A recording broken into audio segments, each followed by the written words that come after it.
It's everyone's friend, it's Tyler. It's everyone's friend, it's Tyler. Hey guys, Tyler here. As you guys know, I have made a video in which Simon Pegg actually accused the American Godzilla movies of cultural appropriation. And this is what he had to say in the original video that I responded to. Godzilla Minus One is now on Netflix, so if you haven't seen it, watch it. It's the single best Godzilla movie since Shin Godzilla. It's incredible. It's a proper Godzilla movie made by the people who sired Godzilla from their subconscious as they wrestled with the massive ramifications of what happened during the Second World War. It's not some rock'em sock'em fucking cultural appropriation. Since then, Simon Pegg had made a response video addressing the criticism that he received for that particular comment. Hi. I received a little blowback last week after my comments regarding my praise of Godzilla Minus One and my dismissal of sort of non-Japanese iterations of Godzilla. Got picked up by a couple of websites and stuff, and then there was obviously discussion, and so I thought I'd clarify what I was saying so that argument is just out there and with clarity, and then can be dismissed or embraced or discussed forthwith. So I feel like Godzilla is a really important national symbol for Japan. I think he's a very potent psychological signifier that emerged in the wake of their experiences during World War II. Not least Hiroshima and Nagasaki, but not just those things. Obviously, he's very much a manifestation of atomic destruction. He's radioactive, he's unstoppable. He causes huge damage. But also I think there is a degree of national introspection regarding the Japanese sense of guilt after World War II. It's a feeling that a lot of victims of violent abuse suffer. It's a sense of, did I deserve it? Did we bring this on ourselves? And I think that's why Godzilla attacks Tokyo and Ginza and isn't some sort of on some revenge tip sort of destroying America. He's kind of all about self-flagellation. So he's a really complex reflection of how the national cultural subconscious was at the time of his first appearance.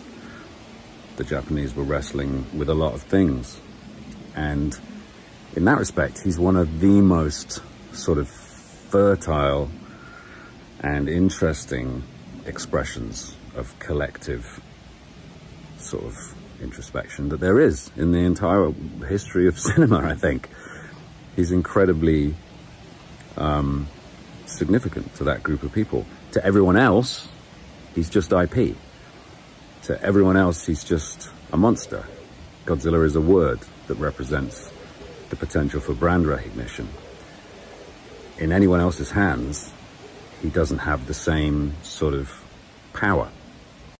So the best way I can describe it is, imagine if someone that you really loved was hit by a bus, and in order to cope with that tragedy, you wrote a beautiful song which summed up your feelings about the situation, enabled you to have some kind of emotional catharsis, and helped you cope with what had happened. And then somebody remixed that song into a dance hit, and it became really popular in all the clubs, and everybody was dancing to it and having a great time, not really knowing the full significance of the song or experiencing the same emotions you did when you wrote it. The sweet melody had been lost in all the and it became incredibly popular for a completely different reason. Now imagine if that remix had been made by the bus driver. First and foremost, I find it so incredibly ironic that Simon Pegg has accused the American Godzilla movies of cultural appropriation, largely because Simon Pegg is well known for two movies that I loved when I was growing up. The first movie was Shaun of the Dead, and the second movie was Hot Fuzz. And for those who have no idea about these two movies, essentially, Shaun of the Dead is actually a parody of the George Romero zombie movies that were made during the 60s through the 80s. And Shaun of the Dead is like a classic in my eyes. Now, for the case of Hot Fuzz, it's actually a reference to movies like Lethal Weapon, as well as Beverly Hills Cops, and also Bad Boys. And so I would say that it's kind of strange that he's criticizing American Godzilla movies of cultural appropriation when in fact he's actually as guilty as this thing he actually criticized about. But the second thing is that the American Godzilla movies are produced by Toho Studios. So Legendary Pictures and Toho Studios are working together on the IP to make these American movies. And so Toho Studios had to approve on the Godzilla design, on the music, on other kind of aspects of the movies, and they give it okay to Legendary Pictures to make the movies. And so in terms of locality, it's not necessarily, of course, like a very much a appropriation, because literally they're working together with the American company to actually make the movies in the first place.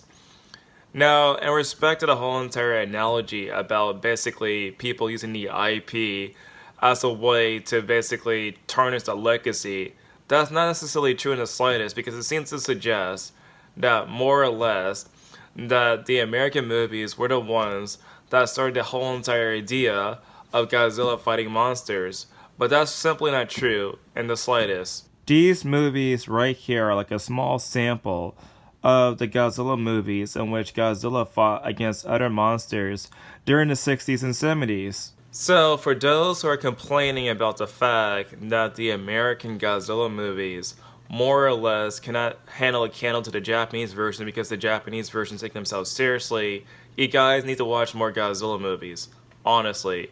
Because the Japanese movies, although there are some that could be serious, there are some that are just as goofy as the American movies. And so the American movies are made in the same kind of spirit as the movies that were done through the 60s and 70s. And so the American movies actually are respecting the Japanese creators during the 60s and 70s and are paying direct tribute to that. Another thing I want to say is the fact for the case of superheroes, there are different variations of superheroes. For the case of Batman, there's various kind of iterations. For the case of Superman, it's the same thing, and other kind of superheroes as well. How come Godzilla must be serious all the time? Yes, it's true that originally in the 1954 movie that he was actually a symbol of nuclear war during World War II. That being said, how come we cannot have a Godzilla movie that's not serious all the time? I mean, is it entirely possible that in one movie is serious and then like the next movie is not necessarily as serious? Because one thing that I like about the Godzilla franchise is the fact that it's so incredibly versatile. That is to say, that it can have different themes and different movies depending upon the director. And so it's never boring whenever you watch these movies.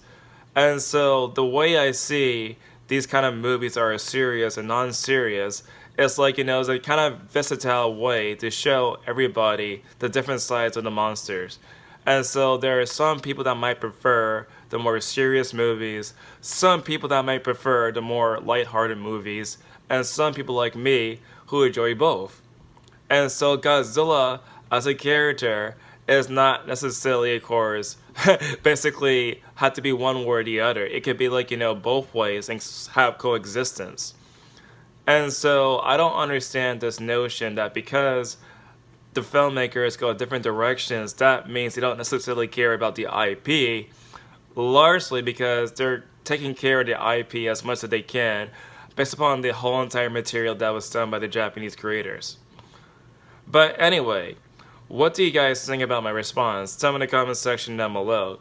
And as always, I'll see you guys in the next video. It's everyone's friend, it's Tyler. He's your only black friend, so he's your best black friend. I wouldn't trade him for another black friend, because black friends are rare, as you should be aware.